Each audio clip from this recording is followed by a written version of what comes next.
ये कहानी दोस्तों काल्पनिक शहर गौतम से शुरू होती है, जहाँ पैथर अपनी बूढ़ी माँ के साथ रहता है और ज़्यादा बूढ़ी होने के कारण पार्थर को ही अपनी बूढ़ी माँ का ध्यान रखना पड़ता है। इसके बाद हम देखते हैं पार्थर एक जोकर है जो अपनी रोजी रोटी चलाने के लिए जगह जगह जोकर बनकर परफॉर्म करता है।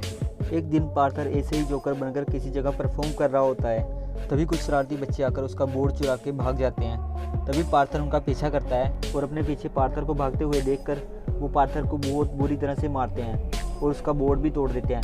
इतनी मार खाने के बाद पार्थर अपना इलाज कराने के लिए निःशुल्क सेवा केंद्र में पहुंचता है। अब हमें पता चलता है कि पार्थर को न्यूरोलॉजिकल डिसऑर्डर है, जिसकी वजह से वो अपनी हंसी कंट्रोल नहीं कर पाता और किसी भी सिचुएशन में अपने आप हंसने लगता है। और इसी का इलाज करवाने के लिए वो निःशुल्क सेवा केंद्र पहुंचता है, क्योंकि वहाँ पे उसे अपनी मेडिसिन फ्री में मिल जाती है। अब पार्थर अपनी दवाई लेकर घर पहुँचता है, जहाँ हम देखते हैं पैसे के मामले में उसकी घर की हालत कुछ ठीक नहीं है। ये हालत पार्थर की नहीं बल्कि इस चीज़ से गौतम शहर के लगभग सारे लोग परेशान हैं। इसके बाद हमें पता चलता है कि पार्थर की मां ने उस शहर के सबसे रईस आदमी थॉमस वेन के घर काफ़ी साल काम किया था और इसी वजह से पार्थर की मां पैनी थॉमस वेन को बार बार खत लिखा करती थी ताकि वो उनकी तकलीफ़ों से बाहर निकालने में उनकी कुछ मदद करे। लेकिन पैनी के खत का जवाब उसको आज तक नहीं मिला था। इसके बाद हम देखते हैं गौतम शहर में एक लाइव टीवी शो आता है जो कि पूरे गौतम शहर में बहुत ही मशहूर है और इस शो में लीड है मरी फैंगरी, जिन्हें आर्थर भी बहुत पसंद करता है। और इसी वजह से पार्थर एक बार इस लाइव शो में भी गया था, जिसकी वजह से वो अपने आइडल मरी को मिल पाया था।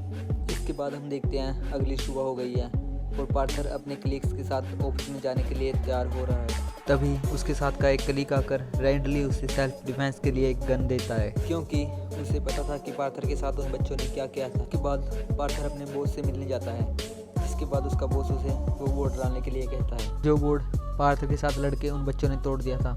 इसके बाद पार्थर का बॉस उसे कहता है अगर वो बोर्ड तुम नहीं लाए तो उसके पैसे तुम्हारी सैलरी से कटेंगे। जिसके बाद पार्थर बहुत ज़्यादा गुस्सा हो जाता है। फिर पार्थर अपना काम ख़त्म करने के बाद अपने अपार्टमेंट में जाता है। जाते जाते उसको सिंगल मदर सूफी मिलती है, जो कि उसके पास वाले अपार्टमेंट में रहती है, जो कि वहाँ नई शिफ्ट हुई थी।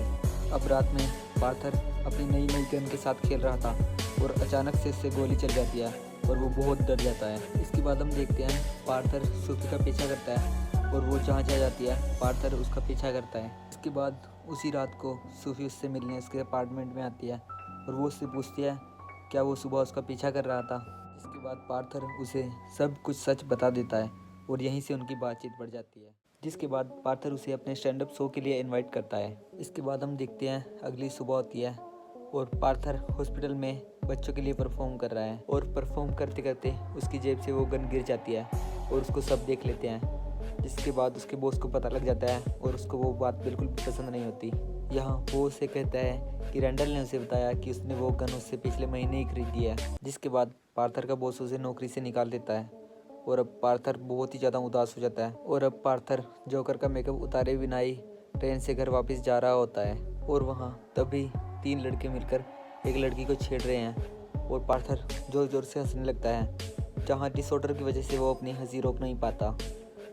जिसकी वजह से वो तीनों लड़के उस लड़की को छोड़कर पार्थर को पीटना शुरू कर देते हैं और तभी पार्थर अपनी गन निकाल के उनमें से 2 को शूट कर देता है और तीसरा वहाँ से निकलकर भाग जाता है। और तभी पार्थर उसका पीछा करता है और फाइनली उसे पकड़कर अपनी बंदूक की सारी बची हुई गोलियां उसकी बॉडी में उतार देता है। जिसके बाद पार्थर वहां से भाग जाता है और फिर वहां से दूर जाकर पार्थर अपने आप को एक बाथरूम में लॉक कर लेता है। जिसके बाद हम देखते हैं पार्थर उनको मारने के बाद बहुत खुश था और उन्हें मारने के बाद उसको बहुत खुशी मिली थी। इसके बाद अगला दिन स्टार्ट होता है और हम देखते हैं कि टीवी में उन तीनों के मरने की खबर चल रही है। इसके बाद हम देखते हैं टीवी में थॉमस वेन आता है, क्योंकि वो तीनों किसी की कंपनी में काम करते थे। इसके बाद अगले दिन सुबह पार्थर अपनी दवाइयाँ लेने के लिए निःशुल्क सेवा केंद्र पहुंचता है और वहां जाके उसे पता चलता है कि शहर में बहुत ज़्यादा मंदी होने के कारण वो सेवा बंद कर दी गई है और मंदी के कारण अब सेवा केंद्र भी बंद होने वाला है। अब पार्थर को अपनी दवाइयाँ निःशुल्क नहीं मिलेंगी। इसके बाद पार्थर सब कुछ भूल भुलाकर अपने स्टैंड अप कॉमेडी शो में परफॉर्म करने जाता है, जहाँ उसने सोफी को भी बुलाया होता है।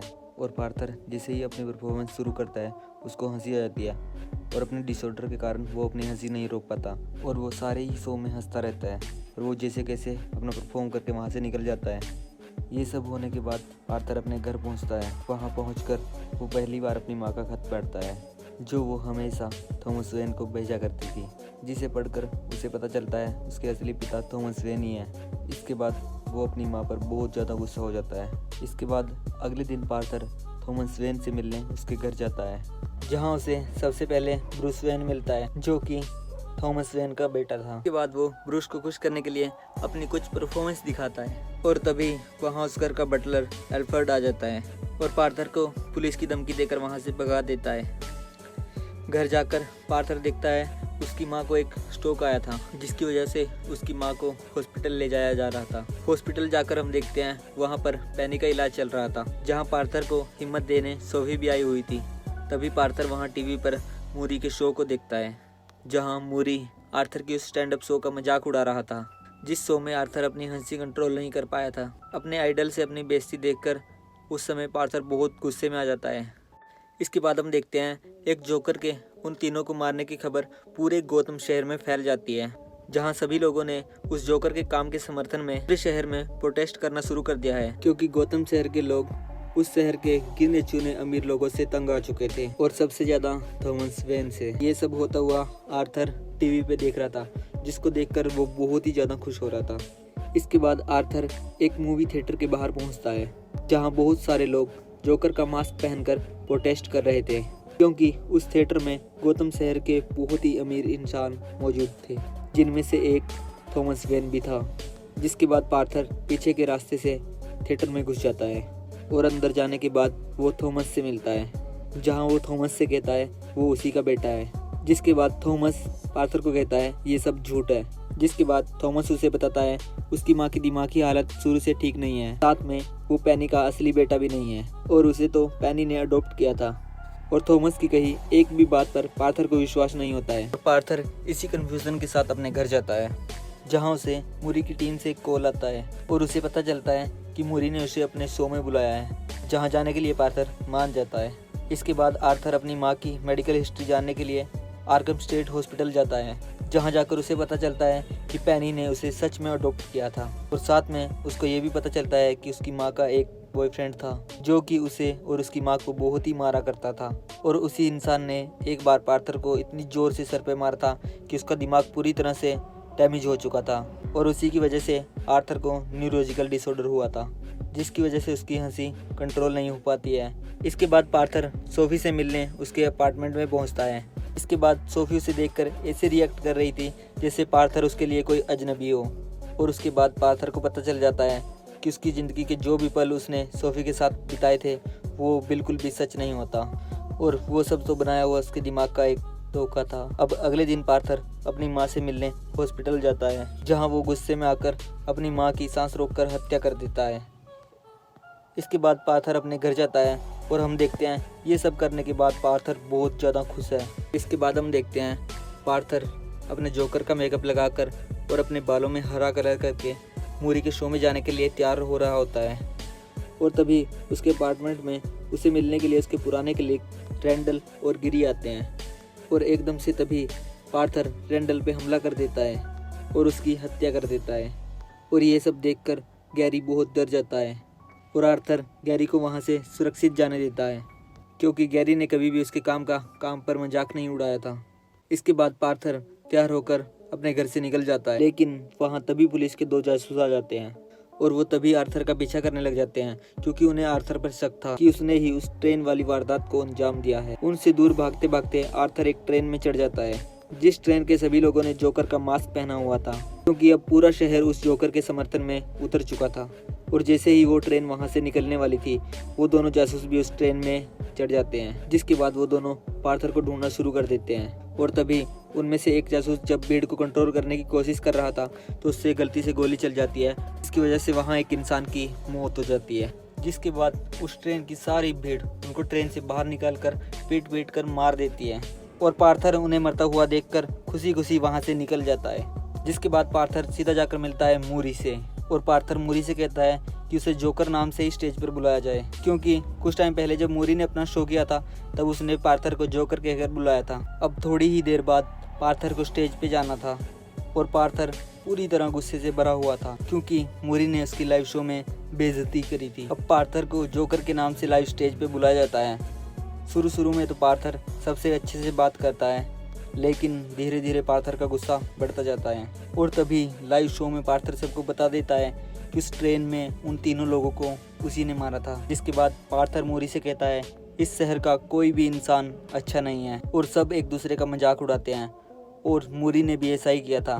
उसने भी उसके स्टैंड अप शो का मजाक उड़ाने के लिए वो वीडियो सबको दिखाई थी। और यही नहीं, इस शो में भी पार्थर को उसने इसीलिए बुलाया था क्योंकि आज भी वो पार्थर का मजाक उड़ा सके। और जब मूरी पार्थर को पुलिस बुलाने की धमकी देता है तब पार्थर उसी के लाइव शो में उसे गोली से मार देता है, जिसकी वजह से मूरी की ऑन द स्पॉट ही मौत हो जाती है।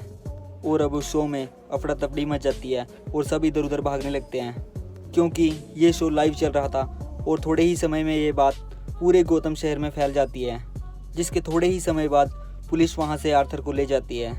अब तभी आर्थर को पुलिस अपनी गाड़ी में पकड़कर ले जा रही थी और तभी आर्थर देखता है कि उसके बारे में जानने के बाद पूरे शहर में दंगे मच जाते हैं। लोग दुकानें लूट रहे हैं, गाड़ियाँ जला रहे हैं और चारों तरफ तबाही का ही माहौल है। लेकिन ये सब देखकर आर्थर को बहुत ही ज़्यादा खुशी मिल रही थी। और तभी एक एम्बुलेंस आकर आर्थर की कार को टक्कर मार देती है और फिर कुछ लोग आर्थर को बेहोशी की हालत में गाड़ी से बाहर निकालते हैं और सारी भीड़ आर्थर की कार को चारों तरफ से घेर लेती है।